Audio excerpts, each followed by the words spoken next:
अस्सलामुअलैकुम dear students, welcome to active learners point. आज की इस वीडियो में हम देख रहे हैं स्टैंडर्ड 4th का EVS 1 का chapter number 18, changes in the family and neighbourhood. इस चैप्टर के क्वेश्चंस का सॉल्यूशन, ख़ानदान और पड़ोस में होने वाली तब्दीलियाँ। तो वीडियो स्टार्ट करने से पहले और क्वेश्चंस का सलूशन देखने से पहले मेरी आपसे एक छोटी सी रिक्वेस्ट है। अगर आप चैनल पर नए हैं तो प्लीज़ सब्सक्राइब कर दीजिए और वीडियो स्किप करके मत देखिए, पूरी वीडियो देखिए, एंड तक देखिए और पूरे क्वेश्चंस को हम समझ के इंशाल्लाह इसको सॉल्व करने की कोशिश करेंगे।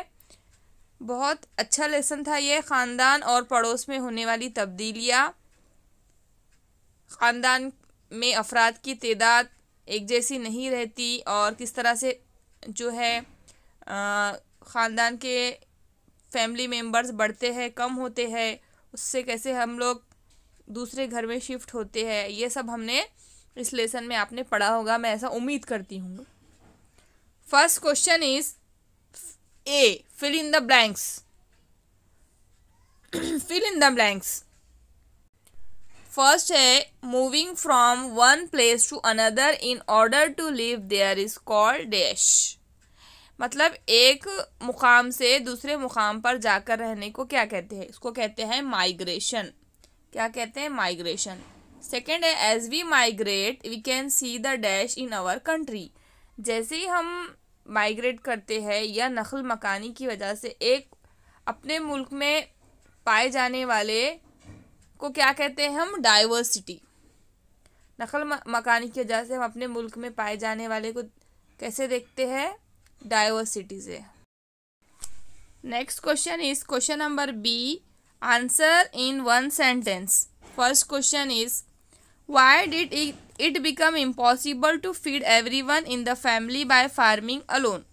यानी कि ये क्यों नामुमकिन हो गया या क्यों मुश्किल हो गया कि फार्मिंग करके, खेती बाड़ी करके फैमिली के पूरे मेंबर्स का गुजारा करना क्यों मुश्किल हो गया? तो इसका आंसर है, एज द फैमिली ग्रू, जैसे जैसे फैमिली बढ़ती है, it became impossible to feed everyone, तो हर किसी को फीड करना, खिलाना पिलाना ये मुश्किल हो जाता है। Through farming alone the number of the people in a family also changes due to birth and death. जो फैमिली होती है उसके में जो लोग होते हैं वो बर्थ की वजह से या डेथ की वजह से उनके नंबर्स चेंज होते हैं, यानी कि बढ़ती भी है तादाद और घटती भी है। सेकेंड क्वेश्चन है, वाई डज मैन माइग्रेट। इंसान घर बदलते क्यों है, नकल मकानी क्यों करता है? तो आंसर है, man migrates for jobs, occupations और एजुकेशन। अब जिसकी जॉब जहाँ रहेगी वो वहाँ शिफ्ट हो जाता है, या एजुकेशन की वजह से या कुछ और ऑक्यूपेशंस की वजह से। ठीक है। सेकेंड है question number C, give reasons. आपको रीज़न देना है, इसकी वजह बताना है।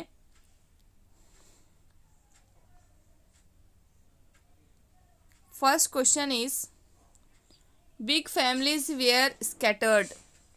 बड़े ख़ानदान बिखर गए हैं, तो इसका आंसर है, as the family grew it becomes impossible to feed everyone through farming alone, trade and other new occupations developed cities to migrate to places where they could find work. Big families we are scattered into many small families in this way. अब देखिए, farming करके या कोई एक पेशा इख्तियार करके पूरे घर को फीड करना मुश्किल हो जाता है, इसलिए ऑक्यूपेशंस बहुत सारे डेवलप हो गए सिटीज़ में, इसलिए माइग्रेट करते हैं लोग, इधर से उधर शिफ्ट करते हैं, काम ढूंढते हैं, बड़ी बड़ी फैमिली बिखर जाती है, स्कैटर्ड हो जाती है और छोटी फैमिलीज़ का वजूद होता है। ठीक है। उसके बाद है next question, relations with neighbours become friendly. पड़ोसियों से मुखलिसाना ताल्लुक़ हो जाता है। क्यों होता है ऐसा? Apart from our family we also have daily contact with our neighbours, we live in the same locality. जैसा हमारा फैमिली से हमारा एक रिश्ता होता है, तो उसी तरह जो नेबर्स होते हैं उनसे भी हम रोज़ाना मिलते हैं, जुलते हैं, तो ये भी हमारे एक फैमिली का पार्टी होता है। We need each others help to solve problems of garbage security, water and electricity. तो हम एक साथ मिलकर जो प्रॉब्लम्स है गार्बेज के, सिक्योरिटी के, वाटर के, इलेक्ट्रिसिटी के, तो एक दूसरे की हेल्प से इन प्रॉब्लम्स को सॉल्व करते हैं। It is our neighbour who help us till our relatives can reach us. Due to the help we give each other, our relatives with our neighbors become friendly. तो जो हमारे neighbours होते हैं वो हमारी हेल्प करते हैं, हमारे जो रिलेटिव्स हैं उनके पहुंचने से पहले ही वो हमारी मदद कर देते हैं। तो इनकी हेल्प के लिए और समाज में रहने के लिए जो हमारे नेबर्स होते हैं उनसे हम फ्रेंडली जो है ताल्लुकात के साथ रहते हैं। तो ये थे चैप्टर नंबर 18। इस चैप्टर के क्वेश्चंस और उनका solution, changes in the family and neighbourhood. उम्मीद करती हूँ आपको अच्छे से समझ में आया होगा। वीडियो अच्छी लगी है तो लाइक कर दीजिए, सब्सक्राइब करना मत भूलिए। Thanks for watching. अल्लाह हाफिज़।